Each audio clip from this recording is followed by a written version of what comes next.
มื้อนี้ก็เข้ามาติดตามอัปเดตครอบครัวไอ้หมื่นเนาะหลังจากที่ทางวลาได้แจ้งข่าวดีว่าสิเจาะน้ำเนาะให้เพิ่นเนาะก็คือว่าทางวลาก็ได้บอกทั้งรถเจาะน้ำบาดาลมื้ออื่นพี่น้องเอ้ยเพิ่นสิเข้ามาเนาะเข้ามาแล้วก็สิได้มาตรวจตาน้ำตรวจหยังเรียบร้อยเนาะเอาสบายดีไอ้หมื่นสวัสดีโอ้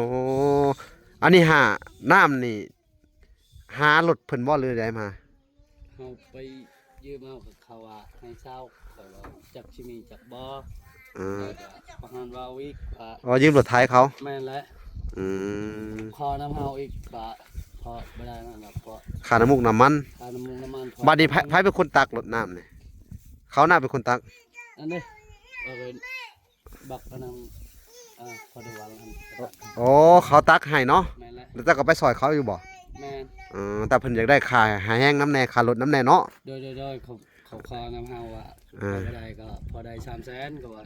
300,000ก็จักสิได้จักบ่เนาะก็ว่าเอากับเพิ่นช่วยเจ้าให้เพิ่นตักให้เจ้าช่วยเจ้าเต็มที่เด้อก็สิเบิ่งอยู่พี่น้องปกติทางวลาก็จ้างคือทางบ้านในบุญมีแม่เฒ่าไทยก็จ้างเนาะแม่นแล้วก็จ้างรถพวกนั้นบ่หรือว่าพวกใหม่อีกอันนี้บ่อันนี้ลูกหลานเฮาเองเขาไปขอนำลูกหลานเฮาเองเขาซื้อครับประมาณเดือน2เดือนนะรถเนี่ยรถไถหั่นนะนั่นแหละเขาซื้อแต่วันนี้เขาค่าน้ำมูกน้ำมันเขาไปขอกับเขาไปคนซอยตรงนี้ว่าน้องเอ้ยจักสิมีเงินจักบ่สิเอาให้ทำบ่ได้ก็อย่าให้เฮาว่าก็บ่เป็นหยังดอกก็มีบ่เป็นหยังค่าน้ำมูกน้ำมันราคารถให้อยู่ดอกเด้อให้เพิ่นเฮ็ดซอยเจ้าเด้อเอาโอเคเนาะพี่น้องเอ้ยคือว่าเพิ่นคนมาเรียบร้อยแล้วเนาะแม่นแล้วรอท่ากักเตรียมไว้เลยเนาะท่าก็มื้อนี้แหละเขาจนเขาแปะไว้ที่นี่รถไถก็ว่าน้องเอ้ย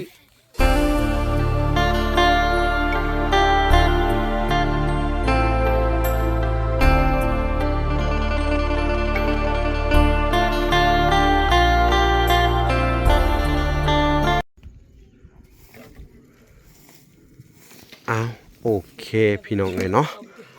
กับสบายดีพ่อแม่พี่น้องเนาะเบิดสู่คู่สู่คนพี่น้องเลยเนาะการยินดีเข้าสู่ช่อง YouTube เป่าละสายบุญพี่น้องเอ้ยเนาะคุณธรรมคือเก่าพี่น้องเอ้ยเนาะเส้นเก่าเส้นเคยพี่น้องเอ้ยเนาะทักทายสบายดีเนาะ FC ทางฝั่งไทยและ FC ทางฝั่งลาวและ FC ทางต่างประเทศเนาะพี่น้องเนาะมื้อนี้ก็เข้ามาติดตามอัปเดตครอบครัวไอ้หมื่นเนาะหลังจากที่ทางวลาได้แจ้งข่าวดีว่าสิเจาะน้ำเนาะให้เพิ่นเนาะก็คือว่าทางวลาก็ได้บอกทั้งรถเจาะน้ำบาดาล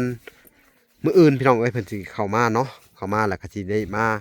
ตรวจตาน้ำตรวจหยังเรียบร้อยเนาะเอาสบายดีไอ้หมื่นสวัสดีโอ้อันนี้หาน้ำนี่หารถเพิ่นบ่หรือได้มาเขาไปยืมเอากับเขาว่าให้เช่าแต่ว่าจักชิมีจักบ่ประหารว่าวิกยืมรถไถเขาแม่นแล้วพอน้ำเฮาอีกพอไม่ได้นั่นหรอกเพราะค่าน้ำมูกน้ำมันบัดนี้ไผเป็นคนตักรถน้ำนี่เขาน่าเป็นคนตักอันนี้เป็นบักพนังพอได้วันโอ้เขาตักให้เนาะแล้วแต่ก็ไปซอยเขาอยู่บ่แม่นแต่เพิ่นอยากได้ค่าหาแห้งน้ำแน่ค่ารถน้ำแน่เนาะโดยเขาคอน้ำเฮาว่าพอได้ก็พอได้300,000ก็ว่า300,000ก็จักสิได้จักบ่เนาะก็เอากับเพิ่นช่วยเจ้าให้เพิ่นตักให้เจ้าช่วยเจ้าเต็มที่เด้อก็สิเบิ่งอยู่พี่น้องปกติทางวลาก็จ้างคือทางบ้านในบุญมีแม่เฒ่าไทยก็จ้างเนาะแม่นแล้วก็จ้างรถพวกนั้นบ่หรือว่าพวกใหม่อีกอันนี้บ่อันนี้ลูกหลานเฮาเองเขาไปขอนำลูกหลานเฮาเองเขาซื้อครับประมาณเดือน2เดือนนะรถเนี่ยรถไถหั่นนะนั่นแหละแต่วันนี้เขาค่าน้ำมูกน้ำมันเขาไปขอกับเขาไปคนซอยตรงนี้ว่าน้องเอ้ยจักสิมีเงินจักบ่สิเอาให้ทำบ่ได้ก็อย่าให้เฮาว่าก็บ่เป็นหยังดอกก็มีบ่เป็นหยังค่าน้ำมูกน้ำมันราคารถให้อยู่ดอกเด้อให้เพิ่นเฮ็ดซอยเจ้าเด้อเอาโอเคเนาะพี่น้องเอ้ยคือว่าเพิ่นคนมาเรียบร้อยแล้วเนาะแม่นแล้วรอท่ากักเตรียมไว้เลยเนาะท่าก็มื้อนี้แหละเขาจนเขาแปะไว้ที่นี่รถไถก็ว่าน้องเอ้ยกระเทินเขาบ่ได้เป็นหยังนี่เขาอันนี้คาบหยังนี่จักคาบยังคาบเขียวๆนี่เนาะจัก โอ้น้ำหนองสระเนาะ แม่นละ เจ้าคือดาบอลได้มันดี เขาว่าจักให้เสียงเบิ่ง เสียงเบิ่งเนาะ โดย มืออันนั้นเด้อ โดย มือเจาะหาขอยอยากให้เจ้าอันน่ะแต่งพะวงพะหวานเด้อ โดย พะหวานแหละก็เว้าเป็นภาษาเจ้าแหละขอนำแม่น้อยธรณีเนาะ ขอพึ่งพาอาศัยเจ้าที่เจ้าทางคนนี้เด้อ ขอให้ได้ใส่น้ำได้บัดนี้หมู่ให้หมู่ให้ท่วงหมู่ให้ถามหมู่ให้อันนั้นอีกเด้อหมู่ให้อันนั้นว่าง่ายๆก็คือให้สะดวกสบายนะหมู่ให้ขัดหมู่ให้คล่องเนาะเนาะมันต้องว่าสั้นอยู่แล้วเนาะปอพักก็คืองามค่ะ งามแหละ ขนาดหมูมีน้ำเนาะ แม่นละมันมีน้ำก็มากแล้ว ปอทุกพี่น้องเอ้ยต้นหมากแตง แม่นละ งามอะลิอะลออันนี้เนาะหมักถั่วก็งามเนาะ แม่นละ หมักพริกขนาดเด้อจะต้องเฮ็ดคุ้มมันดีๆแหละเสียหญ้าออกเด้อนี่เสียออกให้เบิดเลยนี่เด้อพาลูกพาเต้าเฮ็ดออกให้เบิดเลยเด้อเดินเจ้านี่ ได้เจาะว่ามุงนี่มันมีน้ำเขากวดว่ามีน้ำนี่ก็ จะต้องทางออกให้เบิดแล้วก็เฮ็ดหัว ทางออกก็ จะต้องเฮ็ดหัวระดับพุ่นเด้อจะเฮ็ดแป๊ะกับมันเลยก็ได้หัวโรงเรียนออกมาพี่พี่หัวเจ้าให้มันเดินใหญ่ๆแล้วเจ้าต้องปลูกพริกหลายๆเด้อมื้อให้มันได้ขายเด้ออันนี้เฮาก็เห็นว่าอันนี้ครับข่อยมาแนะนำเจ้าให้เจ้ามีอยู่มีกินมีอาชีพนะโดยถ้าว่ามักพริกนี่เอามักพริกขาวเฮาเก็บแล้วก็ตากแดดมันถ้ามันชุกก่อนตากแดดไว้แม่นละ เจ้าได้ขายได้หมื่น แม่นละ มีกินมีใช้ได้เนาะในเมื่อน้ำบาดาลเพิ่นเจาะให้อีกรอบ2อ่ะเนาะ แม่นละ ถือว่าเจ้าน่ะอันมีกรรมแต่ยังมีบุญอยู่ โดยแม่น เนาะ ละ เนาะก็ยอมรับอยู่ว่ามีแต่อุปสรรคเนาะ โดยว าสนาก็บ่ดีคือว่าแหละเนาะ แม่นละ อ่า ช่วงเฮาบ่ดีก็เฮ็ดอะไรก็มันบ่ดี เออ เอาจนลงยามลง อดเอาเนาะ โดย คนเฮาก็บ้านนี้ฮะมันอยู่ที่เจ้าเองเด้อบ้านนี่เด้อ โดย ว่าอันสิดูแลจังไดเนาะ แม่น แต่ก็ยอมรับว่าน้ำมันเลิกพี่น้องเอ้ยแล้วมันสูบยากสูบหยังเนาะ แม่นละ แต่ทางเวลาก็สั่งให้เพิ่นถือว่าชุดขีดเลยรอบนี้ฮะสั่งให้เพิ่นเอามาของแท้เลยนะ โดย เนาะจังไดก็เบิ่งนํกันแหละเด้อ โดย วันเวลาก็สิมาเบิ่งนํสิมาสังเกตทอเพิ่นเลยสิถามเพิ่นรายละเอียดนํเนาะ แม่น เรื่องทอเรื่องหยัง จิบฮูคือกันเนี่ยบ่เรื่องทอนี่ มีแต่ เด็กก็ หมู่ว่า ทอน้อย ท้องแท้ ทอน้อยคือจะว่าหามาถือทอลาวได้ตัวนี้ฮะ โดย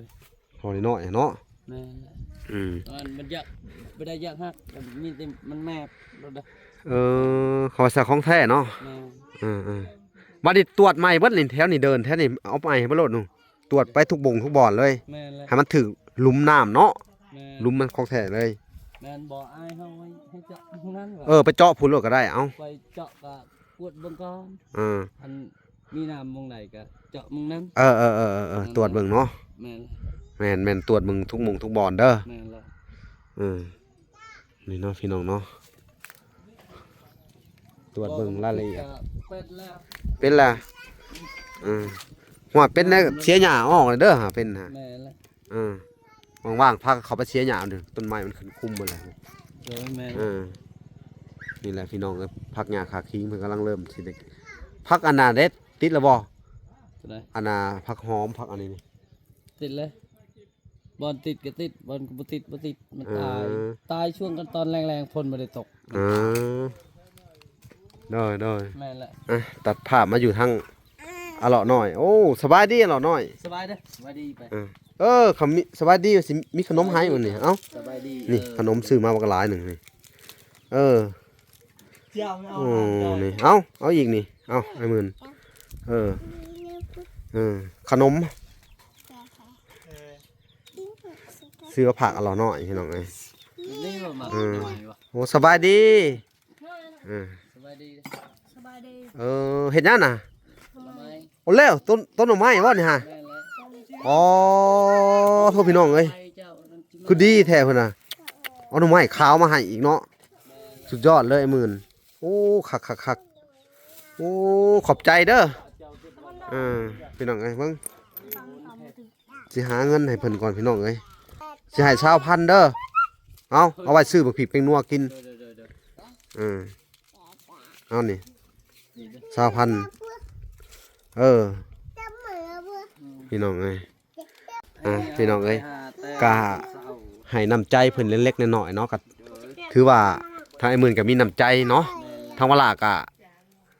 อันน่ะก็สงสารเพิ่นคือกันเลยเอาเงินให้เพิ่นไปซื้อบักพริกแป้งนัวเด้อ โดย อันนี้ก็ให้น้ำใจเด้อ แม่น เนาะพี่น้องเอ้ย เจ้านะเจ้างานเลยที่เจ้า นี่พี่น้องเอ้ยเฮือนซานเพิ่นเนาะว่านี่พี่น้องเอ้ยถือว่าโอ้ดังสอนไผนี่ฮะ ดังสอนเอื่อยครับ โอ้ไปสอนป้าอยู่บ่ โดยครับ อืม บ่มีดังสอน โอ้ไปยืมเพิ่นมาสอน โดย ไปสอนหยังอันนี้ ไปสอนป่าได้ปลาคอช่องโต สอนน้องสะบ่ บอสอนในหูเว้ย สอนในหัวในเซเนาะ แม่นแหละเวลาพลมากอะพลแห้งอะปลามันขึ้นไปเฉย เออ แม่นนี่แหละ โห ปลา ผมเห็นได้กินต้มเนาะ แม่นแหละปลาคอสำนี้เท่านั้น ยังพอได้กินเนาะหาอยู่หากินเนาะ แม่นแหละพได้ เออ หน่อไม้หน่อมันเนาะ โดย พี่น้องเอ้ยยังพอได้กินอยู่ได้บ้านเพิ่นนี่เนาะอันนี้มอดบ่ได้กินเนาะ บอตัวนี้ เอ กิน อ ละกินเป็นยังไงเป็นไง คักเนาะ โดยเฮาบ่ได้ พุ่น แซ่น้ำ ฝนตกบ่ได้หัวเนาะเฮือนเจ้า บ่ เฮ็ดเองกับมือเนาะ แม่นแห หุ ละ ยหัวคักขนาดพี่น้องเอ้ย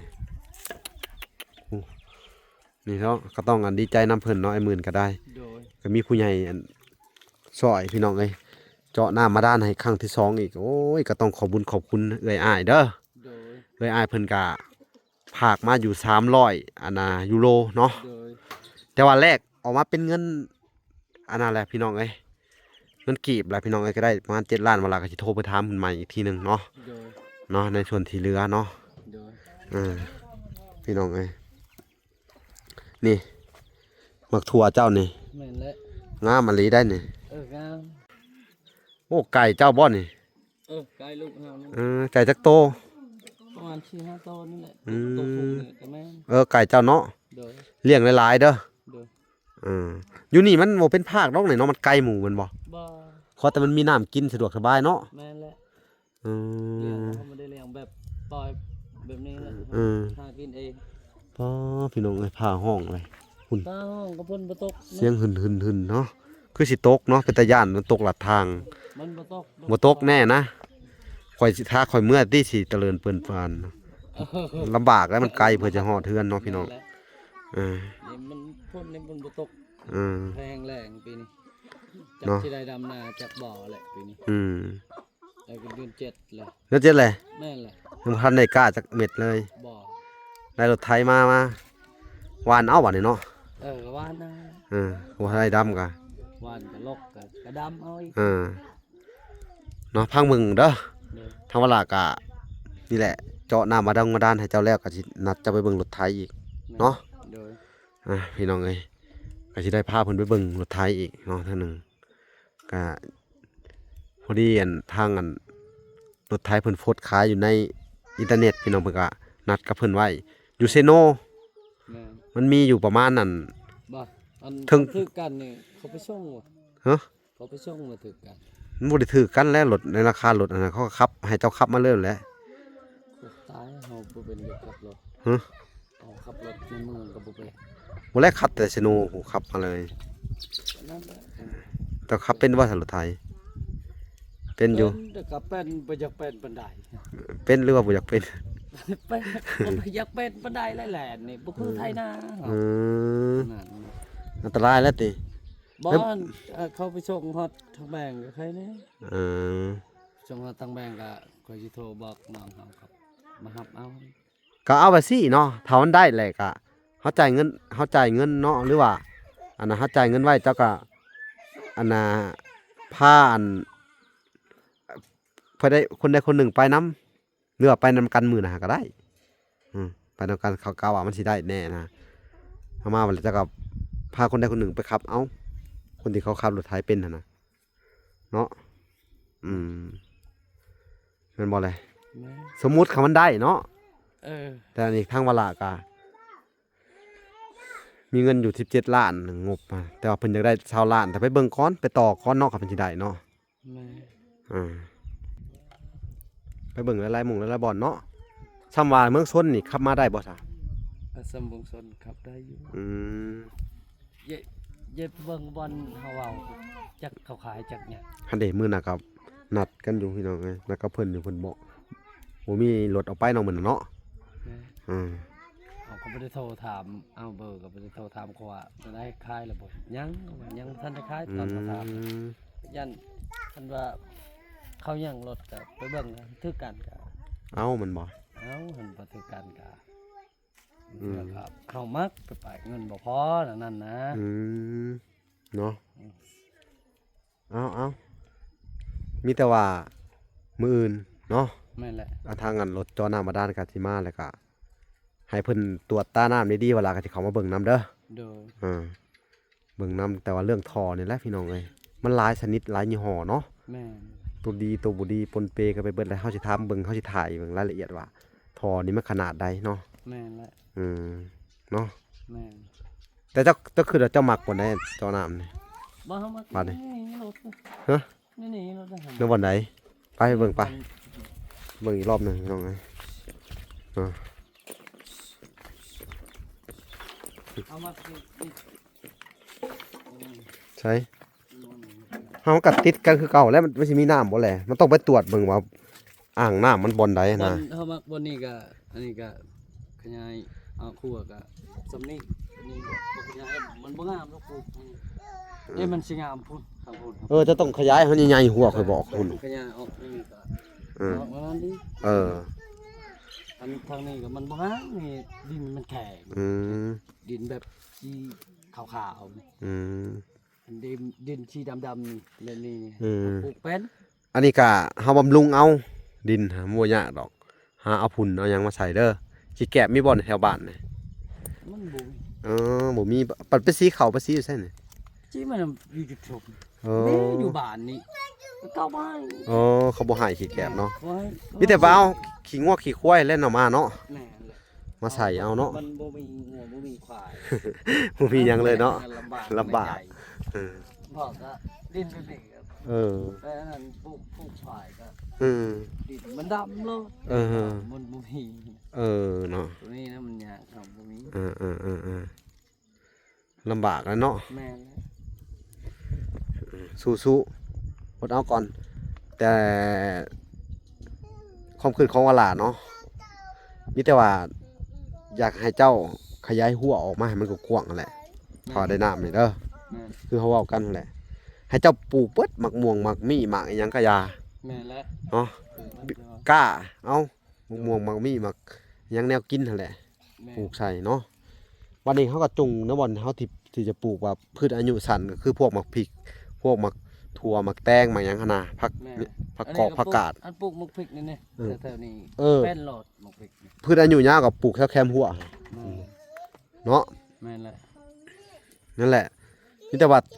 สู่ตั้งใจต่อไปไอ้หมื่นเลย โดย